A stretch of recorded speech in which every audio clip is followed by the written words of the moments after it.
Allons-y. Mr. Pangmashi. Mr. Pangmashi. Like, usually you go to the TV studio, every time you're very, comment on dit, à l'aise. Yeah, of course. Thank you, because yesterday we have started a good conversation. Et je crois que ça va être bien pour pouvoir édifier un peu the anglophone people, francophone people, because I think that they don't have the perception or nothing. Ils n'ont pas vraiment une idée de comment France perçoivent les anglophones la situation. Et t'avoir aujourd'hui pour nous c'est bien parce que ça va nous permettre de chuter sur l'impact de la radicalisation. À chaque fois qu'il y a un problème. And yesterday you told me something very important, and I want to turn back here. That you think that the only one problem in Cameroon, yeah, is the anglophone problem. It's very important to me to understand why, because I think that it's not full. It's not a bad point when I think.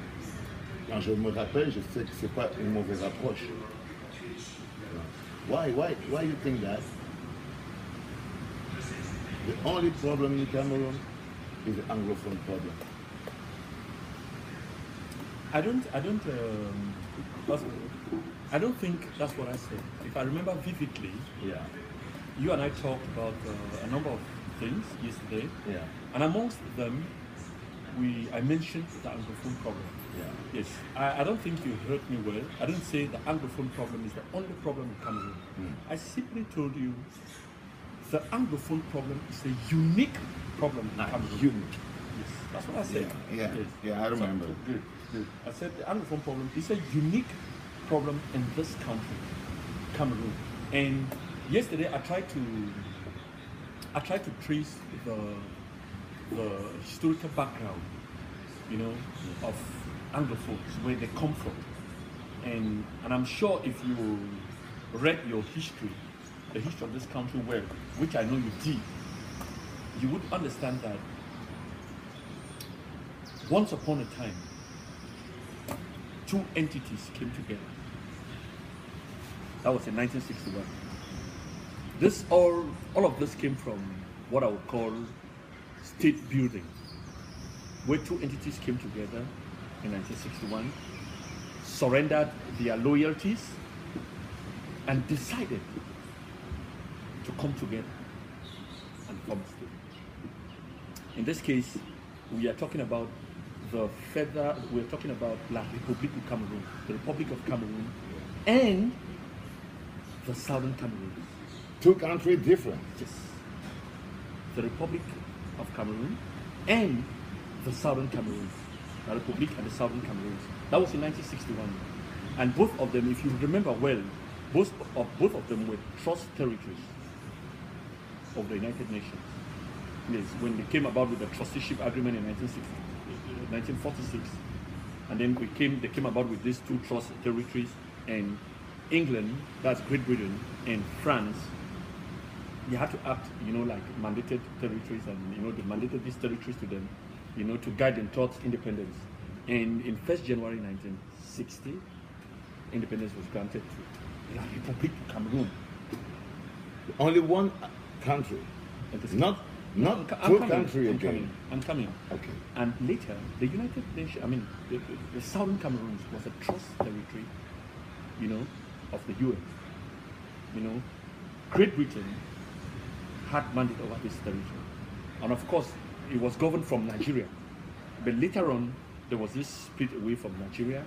And at that time when they were clamoring for, independence and stuff like that, and at the end of the day, there was a plebiscite in 1961 where they were posed with two questions, with either, joining Nigeria or joining La République du Cameroon. You get it? Yeah. And of course, they chose to join La République du Cameroon. And subsequently, they met in Fumban Conference, where they had to sit together to ponder on how they would form a federal structure, how they would merge together to form a state. A federal structure? Yeah, federal structure. But why they don't call it La République fédérale du Cameroun? if they want to make a federal structure, it was better to say, okay, not la République du Cameroun, but la République fédérale du Cameroun. Why they didn't call it République fédérale du Cameroun? No, at the end of the meeting in Fumban, the conference in Fumban, they agreed on the basis of equality, both entities, and at the end of the day, they formed what they call the Federal Republic of Cameroon, which was subsequently changed in 1972.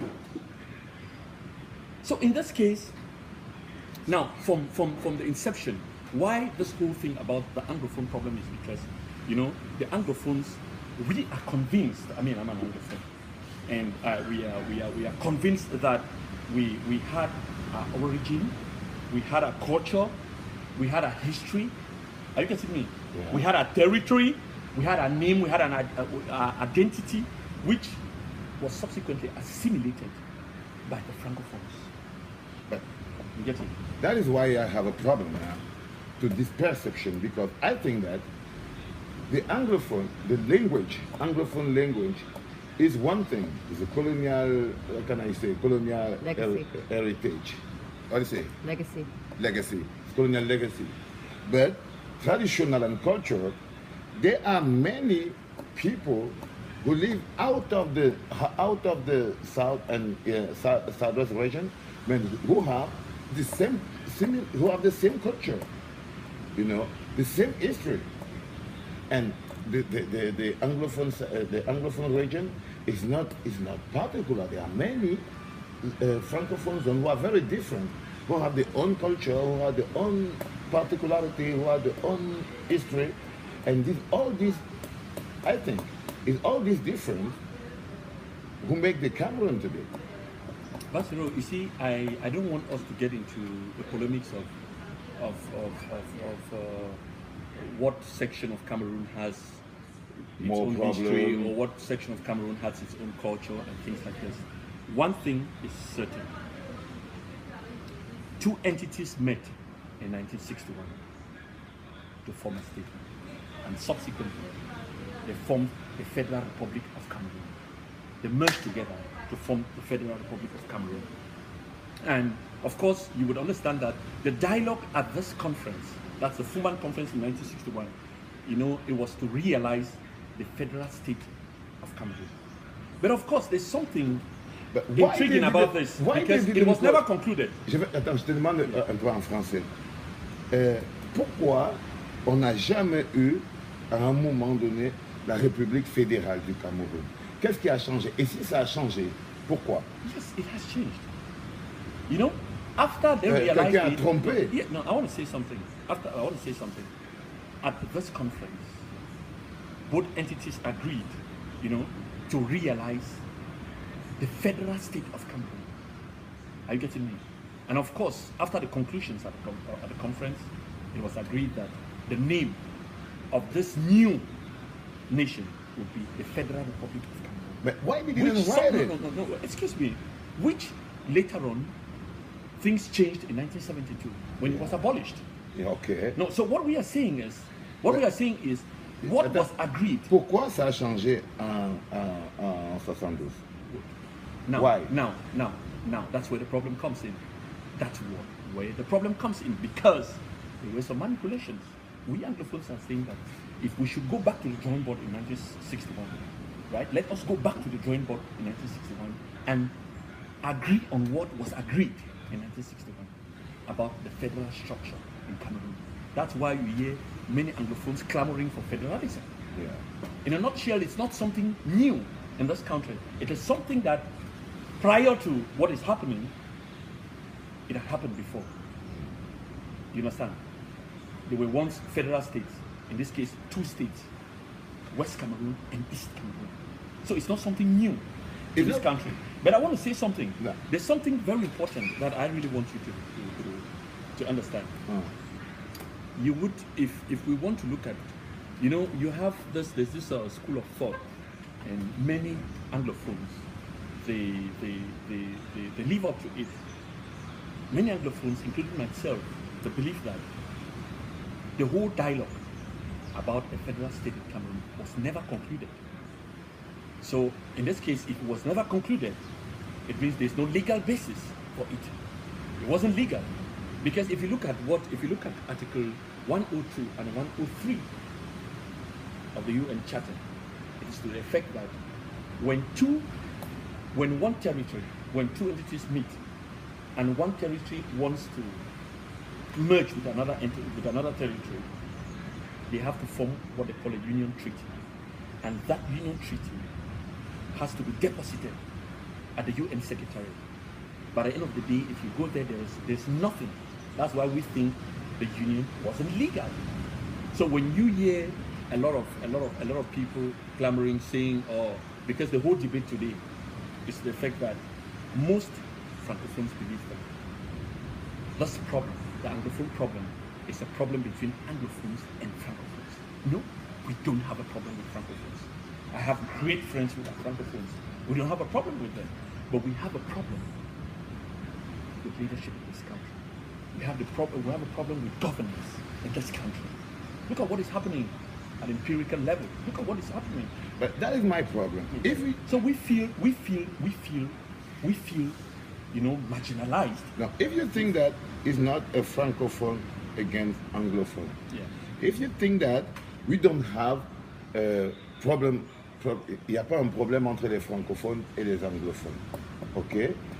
Pourquoi, à un moment donné, tu as l'impression, justement, enfin quand je t'écoute, j'ai l'impression justement que tu te dis justement que voilà, les francophones ne sont pas solidaires d'un problème anglophone, mais pourtant je me dis que si on est ensemble, if we are together, okay, because in first it's very important to you to explain, et ça je suis content, quand tu as un peu parlé de l'impact historique de la situation qui existe aujourd'hui, mais si à un moment donné quelqu'un te dit I think that it's not a anglophone problem, because I agree with you, c'est un problème de gouvernance. Et c'est ça qui me fait un peu comprendre. Je ne sais pas donc pourquoi c'est. Quand je t'écoute aussi, il y a comment je peux dire ça, ce blocus avec le bloc francophone. Si on est tous d'accord que c'est un problème de gouvernance, est-ce que tu es d'accord avec ce qui pense justement donc il ne s'agit pas d'un problème anglophone, mais qu'il s'agit d'un problème camerounais? I actually don't know if you... Do you understand very well my... Yeah, of course. Thank you. Yeah, but I actually don't know if you comprehend what I'm talking about. Yes, I actually don't know, because if we are talking about the anglophone problem, the plight of anglophones in this country, I mean, if you want me, I will look at it from several trajectories. Alors, ça veut dire, sans te couper, ça voudrait dire qu'en fait, tu es de ceux qui pensent qu'on a un problème anglophone. Yes, of course. Of course. And I want you also to acknowledge the fact that the anglophones have a problem. Yeah. Do you think the anglophones have a problem? No. I think that Cameroon have a problem. My point, si je peux me permettre, my point is that Cameroon have a problem because la gouvernance globale, parce que moi je suis plutôt comment on va dire ça, un humaniste. Je vois le Cameroun en une seule entité. C'est pour ça que c'était important pour moi d'avoir ces références historiques dont tu parlais. Parce que c'est aussi bien d'avoir des références historiques. Mais il faut bien savoir que des références historiques, on tire des leçons. Des références historiques, il y a des mutations. C'est-à-dire qu'au jour d'aujourd'hui, la société camerounaise qui est devenue celle qu'elle est devenue aujourd'hui, à force de traités, à force de ceci, a fini par former un pays. C'est-à-dire qu'il y a eu l'évolution sociétale, les évolutions, les mix culturels. Tu le disais tout à l'heure, tu as des amis anglophones. À Yaoundé, il y a des quartiers anglophones, des anglophones vivent ensemble. Ça n'existe pas. Même sur les papiers, on est tous Camerounais. Moi, qu'on va encore arriver à séparer ça, mais culturellement, dans la vie de tous les jours, on a fini par créer humainement un peuple au jour d'aujourd'hui. Et je me dis, si on prend ça en compte, qu'on a fini par former un seul peuple. Valsero, if you don't want to accept the fact that the anglophones, I don't deny the fact that the anglophones doesn't constitute part of Cameroon. You understand? Non, quand je No, t'écoute, no, no, justement, c'est anglophones, quand je t'écoute, c'est justement ça. I want to say something. Je me dis, no, tu it's like No, you say breathing. It's like something- breathing you say warm and something- cold air from the same breath. Les gars, les Yeah, gars, it's like les gars. breathing warm and cold and air from the same breath. Yes, you cannot deny the fact that the anglophones don't have a problem, and at the same time you try to merge the anglophones in the whole Cameroon polity. No. I want to say something. On several platforms, right? Like recently, the government spokesperson, Minister of Communication, acknowledged that anglophones have a problem. Several francophone, high-ranking officials have acknowledged the fact that the anglophones have a problem. There is a problem, and if you ask me, what is the problem? I'll tell you. I'll look at it from several, platforms. One of them, there's this constant cry of marginalization in Cameroon, where anglophones think they've been relegated to the background in terms of government positions, and that's what many anglophones think, and that's what I think as well, that we've been marginalized. Yeah. And I equally think anglophones have been discriminated upon when it comes to certain things in this country. When you look at government positions and what is given to anglophones and stuff like that. And if we are saying that, if I should tie with argument, what you're trying to proceed in respect to saying that anglophones, of course, are part of this country, and anglophones should be, when you want to perceive things, anglophones are part of Cameroon and things like that. I would tell you, anglophones have been cut off from this country. If you leave from here and you're going to Bamenda, there's no road leading to Bamenda. There is no road leading to Bamenda. Yes. Those are one of the problems. Presently, there's no internet in Bamenda. Internet, they've been cut off from those services.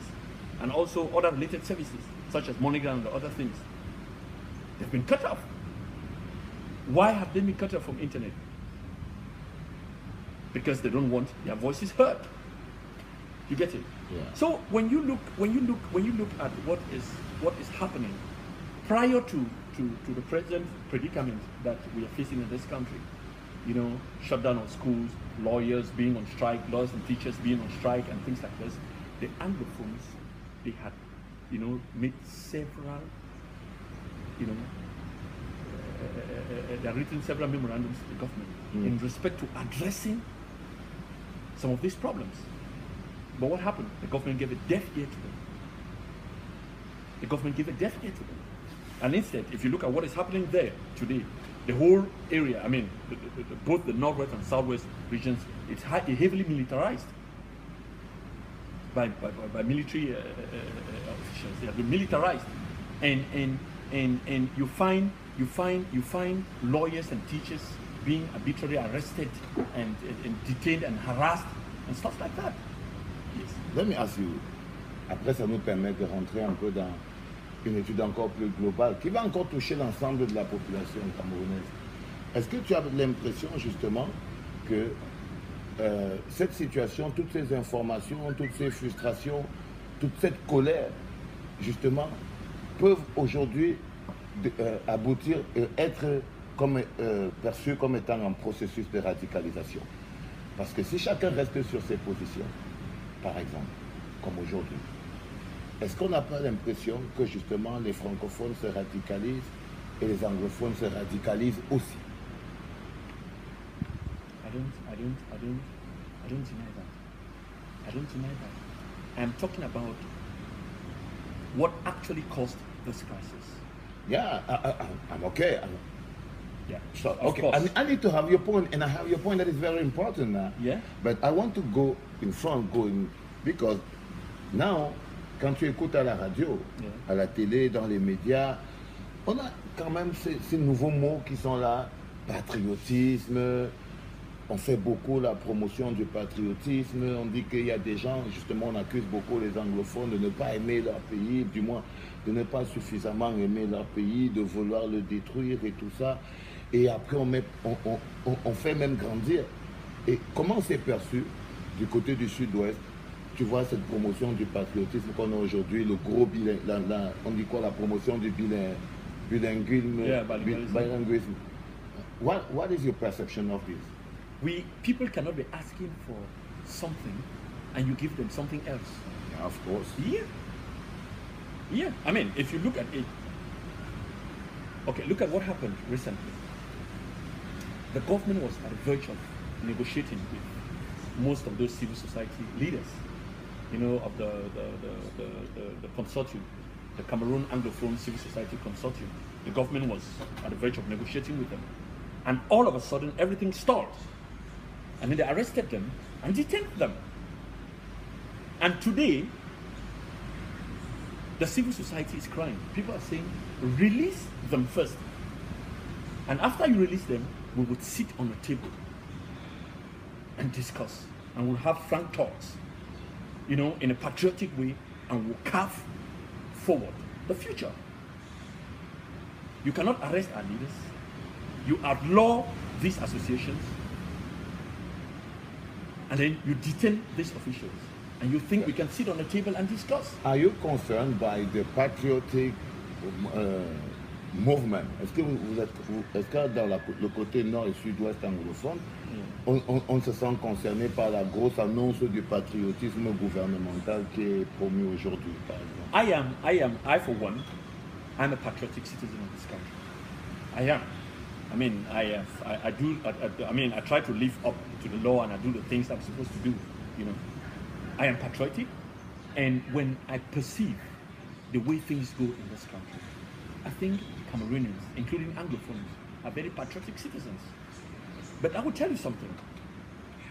When people think, when they get to a point where they think that their rights, their fundamental human rights have been curtailed, what do they do?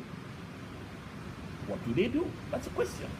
And to me, I don't think the best way to curb them off their excesses is by arbitrarily arresting them, and, you know, detaining them and subjecting them to various, you know, rights violation and things like that. That's not the best way to my mind. I don't think that's the best way of doing things, of curbing this crisis. Yes. So if we think that by outlawing these organizations, the SCNC, the Cameroon Anglophone, you know, civil society consortium, and you arrest the leaders, you detain them, you come to the northwest and southwest regions, you militarize the whole area, you instill fear in people, and you think they can get to a table of negotiation. That's not possible. I don't want to ride a moral high horse or be insensitive to human frailty. It's not possible. We need to have frank and patriotic talks. Look at you to me like this. You get what I'm saying? But we need to have frank and patriotic talks. But if you broke the table, where you can have this frank and patriotic talk? Where? Who breaks the table? Who's the one breaking the table?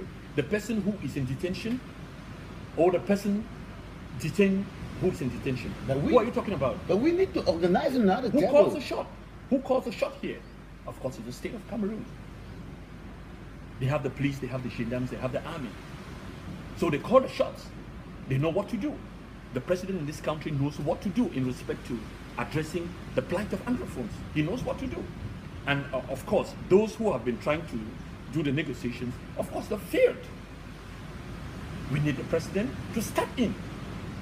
Because the president himself, I mean, he has enormous powers. He has constitutional powers to do a lot in this country. He can do a lot.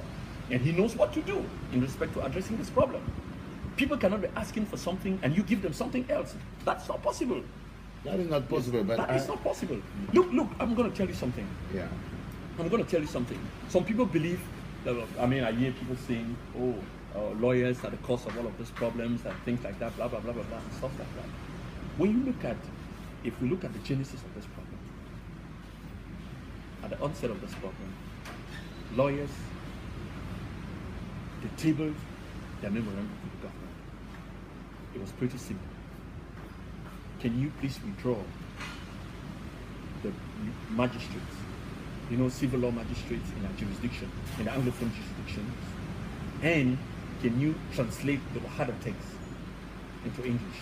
I think basically that was just two problems that the lawyers posed. And what happened? The government gave a deaf ear to it. The government was adamant to it. They didn't hear anything from them. Can I ask you a Before question? the teachers had to step in to sympathize with them. I don't want to. So it's not like something just fell from the sky and the next minute people are taking the streets and no. Mm-hmm. Yeah, I understand you. So let's be objective in these things. La question, voilà, je l'amène en français rapidement. Et dis-moi, si à un moment donné, le gouvernement camerounais avait reçu les revendications des professeurs, des avocats, même des étudiants, s'ils avaient réglé les problèmes, s'ils avaient traduit les textes de l'OADA, s'ils avaient fait, mis sur pied le mécanisme juridique administratif d'intégration, je crois que c'est ça, est-ce qu'on serait en train de parler de la convention de 72 et vouloir rentrer au fédéralisme? Est-ce que c'est le même problème? Valsero, I'm going to tell you something. You see, the Cameroon government, don't get me wrong, the Cameroon government recently has made considerable efforts in respect to constitutional and legislative guarantees, you know, to save judicial practices. But you see, what obtains at the empirical level is contrary to to the spirit, you know, of the Constitution. I will tell you something. The problems that were tabled to the government, you mentioned OHADA, you know, the translation of the HADA text and, you know, the plight of lawyers transferring civil law trained magistrates from, you know, the common law jurisdiction. Those are just few of the problems that they actually pose to the government. Anglophones think they are comfortable with the federal structure, going back to federalism. They are comfortable with that. A majority of them are comfortable with that state because they think if they can better manage their affairs, they feel comfortable managing their affairs on a federal basis, as opposed to what obtains at the moment. That's why a lot of people are clamoring for federalism. Let us go back to the drawing board in 1961 because we feel comfortable in that structure. Mm-hmm. Yeah, so it's not like you, and most of the problems that have been addressed by the government simply, to my mind, the government is just providing cosmetic solutions to these problems. Yes, the spirit is not there. I cannot ask you for fish and you give me something else. It's not possible. Cosmetic solution. Yes. Non. Et pour finir, hein, je veux vraiment savoir, jusqu'où tu penses que cette résistance va aller? Jusqu'où tu penses que nous, anglophones, on va finir par tenir sans négocier, bien sûr? Valsero, look at something. Now, you would realize that those who are in detention today, I'm going to tell you, I have a colleague who has been detained. Barrister Agbobala is in detention in Yaoundé, in Général. And he's been charged with terrorism and rebellion. Right? And of course, the government's use of the anti-terrorist law. Yes, of course, that's what they are using as a consequence of the failure of negotiations. To my mind, I mean, if the government has to use the anti-terrorist law as a consequence of negotiations with the protagonists of the anglophone, of the two anglophone regions, what are we talking about? The death penalty on that. So are we saying that prior to the breakdown of negotiations with the protagonists from these two anglophone regions, was the government dealing with terrorists? That's a question. The government has been negotiating with them on the table.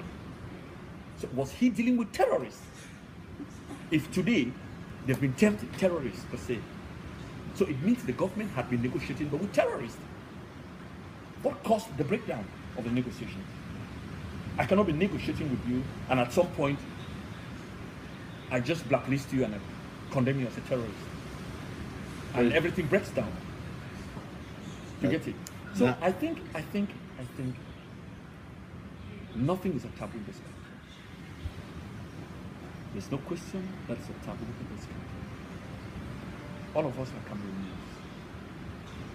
We need to emit empathy with the plight of the population.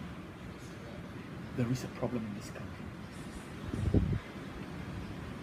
I don't deny the fact that a greater part of the population in Cameroon, including anglophones, are suffering. We need to have frank, honest, and patriotic talks on the table. There should be a federal dialogue on how things should be. And if some people are clamoring for federalism, why don't you conduct it? Perhaps you'll be shocked at what will happen. Donc on peut dire Why don't you?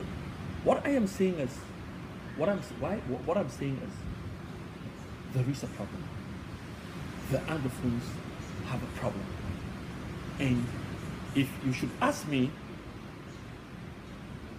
to bring or to proffer a solution to this problem, I'm going to tell the head of state. The people around him tell him a lot of lies. And you know that. No, I'm going to say something, because of course if he knows Maybe that, he should seek a solution, a lasting solution to this problem. Mais peut-être parce que